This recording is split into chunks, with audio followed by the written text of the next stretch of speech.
একজন মহিলাকেও তারা জাতীয় সংসদে মনোনয়ন দেয় নাই। নারী উন্নতির জন্য, অগ্রগতির জন্য, নারীদের ক্ষমতায়নের জন্য আমরা ব্যবস্থা করেছি।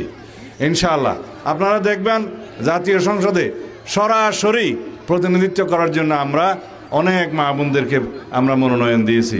অপরপক্ষে আরেকটা রাজনৈতিক দল যারা নারী স্বাধীনতায় বিশ্বাসই করে না, তারা বলছে সেই দলের নেতৃত্ব নাকি কোনোদিন কোনো নারীরা পাবে না। একজন মহিলাকেও তারা জাতীয় সংসদে মনোনয়ন দেয় নাই। দিয়েছে? তার মানে দেশের অর্ধেক জনসমষ্টিকে তারা অস্বীকার করে। আমরা অর্ধেক পুরুষ, অর্ধেক মহিলা, এই তো আমাদের জাতি, এই তো সারা পৃথিবী।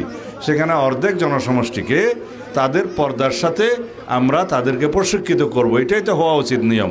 এবং তাদেরকে ক্ষমতায়ন করব, মর্যাদাবান করব, এবং পারিবারিকভাবে তারা যাতে আর্থিকভাবে সচ্ছল হয়, তাদের সামাজিক নিরাপত্তা থাকে, সেই ব্যবস্থার কথা আমরা বলছি মেয়েদের জন্য।